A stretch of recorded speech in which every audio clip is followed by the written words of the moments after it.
ایران پر حملہ بالکل یقینی طور پر تھا، لیکن کیا اگر امریکہ کو یہ بات معلوم تھی تو اس نے ایران پر حملے کو کیوں نہیں رکوایا؟ پاکستان اور انڈیا کے درمیان جنگ کے معاملے میں امریکہ بیچ میں کود پڑتا ہے، لیکن اس کے ساتھ ساتھ آپ اس بات کو ذرا غور سے دیکھیے کہ یوکرین اور روس کی جنگ ہوتی ہے تو اس میں امریکہ بیچ میں شامل ہو جاتا ہے، مگر وہ کون سی وجہ تھی کہ امریکہ کو یہ بات معلوم تھی کہ اسرائیل حملہ کرنے والا ہے اور اس نے اس حملے کو کیوں نہیں روکا بلکہ ایران کے ساتھ کیوں بات چیت کر کے یا اسرائیل کو دم کو پکڑ کر کیوں نہیں کھینچا گیا؟ یہ وہ بہت بڑا سوال ہے۔ اصل میں در حقیقت ایک بہت بڑی اور گہری سازش ہے جو میں آپ کو بتانا چاہتا ہوں۔ ایران پر حملہ در حقیقت امریکہ اور کی ہی پالیسی کا ایک نتیجہ ہے۔ یہ امریکہ اور اسرائیل کے درمیان ایک گٹھ جوڑ کی سب سے بڑی نشانی ہے کہ یہاں پر حملہ کرنا ہے۔ انہیں معلوم تھا، اسی وجہ سے عرب ممالک سے تمام اپنا غیر سفارتی عملہ فوراً امریکہ نے بلا لیا تھا۔ وہ اگر چاہتا تو اسرائیل کو منع کر سکتا تھا،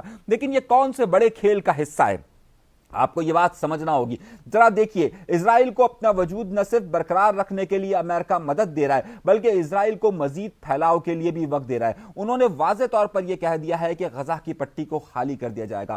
آخری جگہ رہ جاتی ہے مغربی کنارہ۔ مغربی کنارے پر بھی وہ اپنے لوگوں کو وہاں پر آباد کاریاں کر رہے ہیں اور اس تسلط کو ختم کر رہے ہیں۔ نیتن یاہو واضح طور پر کہہ چکا کہ یروشلم یعنی کہ بیت المقدس کو وہ اپنا مرکز یعنی کہ دارالخلافہ بنانے کی طرف جا رہے ہیں۔ دوسری طرف انہوں نے حزب اللہ کو بالکل ہی ہٹا کر رکھ دیا، حماس کو انہوں نے ہٹا کر رکھ دیا اور اب حماس کے مخالف ہی مختلف گروپ کو وہ اسلحہ فراہم کر رہے ہیں۔ دوسری طرف شام کو انہوں نے ختم کر کے ایک نئی حکومت وہاں پر قائم کر دی جو کہ اب ان کی مرضی کے مطابق کام کرے گی۔ اب رہ جاتا ہے اس خطے کے اندر ایران اور دیگر عرب ممالک معاہدہ ابراہیمی کر ان کے ساتھ موجود ہیں، جبکہ آخر رہ جاتا ہے ایران کو یہاں پر ہٹانے کو اور ایران کی حکومت کو تبدیل کرنے اور ایران پر شدید حملوں کی تیاری باقاعدہ اس گریٹر پلان کا حصہ ہے کہ جس کی زد میں پاکستان بھی آ سکتا ہے۔ آپ حملوں کی اگر تحقیقات کیجئے تو انہوں نے دیکھیے کس طریقے سے حملہ کیا، تو در حقیقت یہ امریکہ اور اسرائیل کا منصوبہ ہے کہ اس کے تحت انہیں اس پورے خطے کے اندر زیادہ سے زیادہ کنٹرول حاصل کرنا ہے۔ ٹرمپ نے کو یہ بات معلوم تھی کہ یہ حملہ ہونے والا ہے اور جان بوجھ کر انہیں یہ کہا گیا۔